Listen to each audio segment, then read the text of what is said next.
اللہ کا اعلان ہے نا، ثم لتسألن یومئذ عن النعیم، اللہ تم سے اپنی ہر نعمت کے بارے میں پوچھے گا، ہر نعمت کے بارے میں، اور ضرور پوچھے گا حساب میں۔ کس دن؟ جسے حشر کا دن کہتے ہیں۔ الرحمن علی العرش استوى، اللہ کرسی عدالت پر استوا فرمائے گا جیسا کہ اس کی شان کے لائق ہے۔ میرے کریم آقا فرماتے ہیں جب تک بندہ زندگی کے ایک ایک سیکنڈ کا حساب نہیں دے لے گا اللہ کو، تب تک اسے قدم اٹھانے کی اجازت نہیں دی جائے گی۔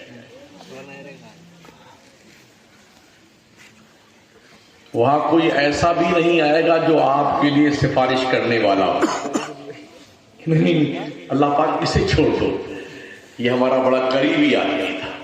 اس دنیا میں ہوتا نا، ہاں، شفاعت کا ایک اپنا منصب ہے بڑا مستحکم، وہ ایک الگ چیز ہے۔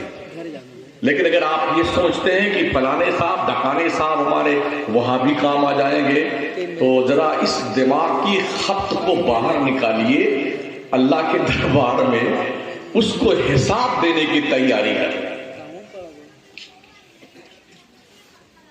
حضرت عمر فاروق اعظم جیسا صحابی رسول، جنتی بشر، کنفرم ٹکٹ جنت کا رکھنے والا، جس کی شان میں آیات قرآنیہ کا نزول ہوا، جس کی شان میں مصطفیٰ کریم علیہ السلام کی احادیث مبارکہ، وہ حضرت عمر کہتے ہیں اگر اللہ نے انصاف کیا تو کوئی بخشا نہیں جائے گا۔ اگر عدل کیا اس نے، کوئی بچ کے نہیں نکل سکتا، اور فضل کیا تو سب بخشے جائیں گے۔ مگر یہ پتہ نہ آپ کو ہے نہ ہم کو ہے کہ اللہ کیا کرے گا ہمارے ساتھ۔ جب حساب اتنا کڑا لیا جائے گا، سوچ لیجیے، حساب لینے والا رب ہو اور حساب دینے والے ہم جیسے ضعیف، کمزور، کم علم، گناہوں سے لدے ہوئے بندے ہوں، تو پھر اللہ کو حساب دے کے ہم جنت کی سیڑھی پر چڑھ سکتے ہیں؟ فمن شاء اتخذ الی ربہ مآبا، او زندہ لوگوں، جب تک مرو نہیں، مرنے سے پہلے جو کچھ اللہ کے دربار میں پارسل بھیجنا چاہتے ہو بھیج دو، اس لیے کہ ابھی تم اس پر قدرت رکھتے ہو، کر لو نہیں کرو، عبادت کر لو۔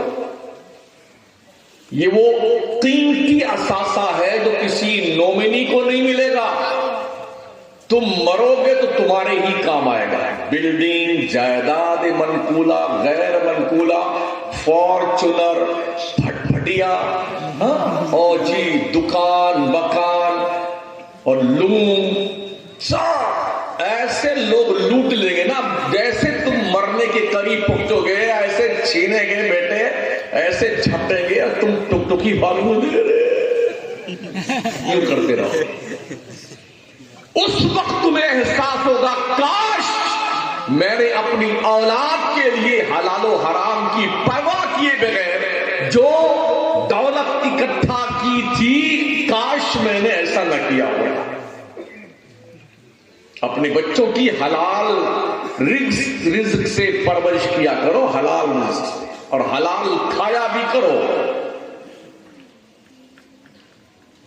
حرام کھانے سے شکلیں تو نہیں بگڑیں گی، نسلیں بگڑ جائیں گی۔ سنبھالیے اپنی نسلوں، اللہ حساب دے گا۔ یہاں تک فرمایا گیا جس کے ہاتھ داہنے ہاتھ میں نامہ اعمال دیا جائے گا، سمجھ لو بخش دیا گیا، اور جس کا نامہ اعمال اس کے بائیں ہاتھ میں دے دیا جائے گا، پھر اس کی کڑی پکڑ ہوگی۔ کچھ ایسے بھی خبتی ملے ہم کو جو کہتے ہیں ارے حضرت آخر تو بخشا جا، ہاں جہنم میں جانے کے بعد میں پھر تو نکالے جائیں گے نا، سسرال تمہاری ادھر لگتی ہے کیا معاذ اللہ۔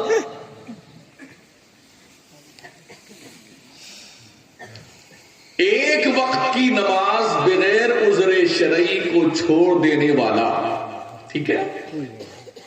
ایک وقت کی نماز 2,86,00,000 سال جہنم میں جلایا جائے گا.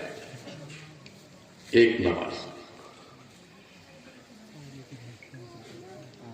تو ان سالوں کے دن کتنے بڑے ہوئے پتہ ہے آپ کو؟ اللہ فرماتا ہے وَإِنَّ يَوْمًا عِندَ رَبِّكَ كَأَلْفِ سَنَةٍ مِّمَّا تَعُدُّونَ. آخرت کا ایک دن دنیا کے 1,000 سال کے برابر. اب کیلکولیشن کیجئے کہ 1,000 سال کے برابر آخرت کا ایک دن ہوگا، اور اس ایک دن کے حساب سے جوڑیے 2,86,00,000 سال جہنم میں جلنا. تو پھر آپ سوچئے کہ ہمارا آپ کا کیا حال ہوگا اگر رب نے یہ فیصلہ دے دیا کہ بجائے جنت کے جہنم کی طرف جاؤ، پھر کیا کرو گے؟ آپ یہ بھی جانتے ہیں نا، نہ بیٹی کام آئے گی، نہ بیٹا کام آئے گا، نہ کوئی رشتہ دار کام آئے گا، نہ کوئی قبلہ کام آئیں گے، نہ کوئی کعبہ کام آئیں گے. کچھ لوگوں نے یہ خط پال رکھا ہے پیر صاحب کام آ جائیں گے. ہم نے کئی پیروں سے برجستہ ایسے پوچھ لیا تقریر کرتے کرتے حضرت آپ جنت میں جائیں گے، تو وہ اس سوال کو جھیلنے کو تیار نہیں ہے. وہ گھبرا گئے، نہیں مجھے پتا نہیں ہے. میں نے کہا سن لو، یہیں بیٹھے میں انہیں سے پوچھ لو. جب ان کو خود پتا نہیں مہودے جی جنت میں جائیں گے، تو تم جیسے لوگ تو ان کے دامن اقدس کو پکڑ کے جھوم رہے ہو، تو تمہارا حال کیا ہوگا؟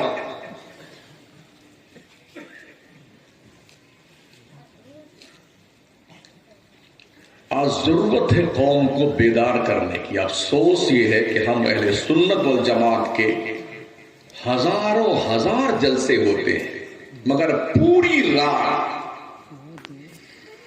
ایک سے ایک خطیب خونخوار آئیں گے اپنے تیور اور جذبے میں بھرپور کود کود کر کے. اب تو مار پیٹ بھی ہونے لگی ہے اسٹیج پہ. ہاں، پٹکن پٹکا. ہاں، یہ جو موبائل نہیں چلا ہے یہ سب کو کیچ کر لیتا ہے. یہ بھی کام شروع ہو گیا. حضرت کی بھی مجبوری ہے، یہ مار مار کے آپ کو سبحان اللہ کہلوائیں گے تاکہ آپ جاگتے رہیے. صبح تک کبھی جنت کا حوالہ دیں گے، کبھی جہنم کا، کبھی پیر صاحب کا. اماں کے نام سبحان اللہ بولیے نا، اپنے ابا کے نام. میں دیکھنا چاہتا ہوں کتنے لوگ اپنی اماں سے محبت کرتے ہیں. دھپل بازی کرتے ہو. تو پوری رات بہار، جھارکھنڈ، ویسٹ بنگال، اڑیسہ کے علاقے میں جائیے تو کبھی کبھی آدھی تقریر فجر کی اذان سے پہلے ہوتی ہے، آدھی تقریر اذان کے بعد میں ہوتی ہے. مطلب ہم جلسوں کے ایسے بیمار کیڑے بن گئے ہیں، ایسے بیمار کیڑے بن گئے، پوری رات بیٹھے رہیں گے، پان پوچھتے رہیں گے، سبحان اللہ، ماشاء اللہ، کیا بات ہے، کیا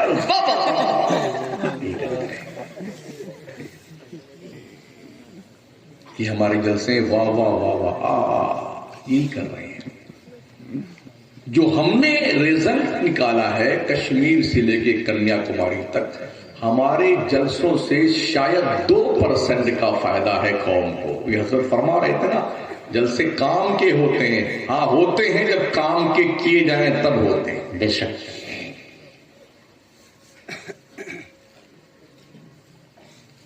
مقابلے کے جلسے ہوتے ہیں. خطیب صاحب لٹا دیے، سو جائیے حضرت آرام سے. اب ایسے ایسے شاعر بھی چل گئے ہیں ماشاءاللہ، ٹھیک شاعر آئے ہیں ہمارے احسان بھائی وغیرہ، یہ تو ٹھیک پڑھتے ہیں، ورنہ ایسے ناچ ناچ کے مردود لے کے مائک میں ناچتے رہتے ہیں. جب بھائی نوجوان لوڈوں کی ٹیم ہے نا، پرچہ لے لے کے وہ والا پڑھیے نا جی، وہ والا پڑھیے نا. اس مردود سے پوچھو نماز کے فرائض کتنے پتہ ہی نہیں، ان سے پوچھو نماز کی شرطیں کتنی نہیں احساس ہے، نماز کے واجبات کتنے پتہ ہے تمہیں. کبھی تم اپنے عالم کے پاس بیٹھ کے دین سیکھے. جس رب نے کائنات کے مسلم امہ کو قرآن مقدس جیسی پاکیزہ کتاب دے کر زمین سے عرش کی بلندیوں کو تک پہنچنے کے لیے ایک کامیاب نسخہ کیمیا عطا فرمایا تھا، اس قوم نے قرآن کو مردوں کی بخشش لے سنبھال کر رکھ دیا. جب ابا مریں گے تب اترے گا. دنیا قرآن پہ ریسرچ کرتی ہے، قرآن پڑھتی ہے، تحقیق کرتی ہے، پھر چاند پہ پلاٹنگ کرتی ہے، انترکش میں جا رہی ہے، میزائل بنا رہی ہے، آئٹم بم بنا رہی ہے. ہم کیا کرتے ہیں؟ جب کوئی مر مرا جائے گا تب قرآن پڑھیں گے. اس کے بعد ہاں مولانا صاحب ہمارے اماں کو بخشوا دیجیے گا، ابا ہمارے مر گئے ان کو بخشوا دیجیے. گویا قرآن کو ہم نے مردوں کی کتاب سمجھ لیا ہے.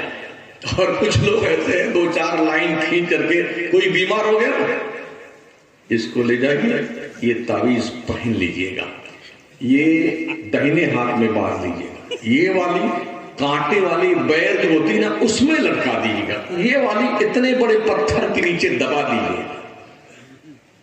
اب بیچارہ وہ مہینوں انتظار کرتا ہے، یا اللہ اس کا اثر کب ظاہر ہوگا.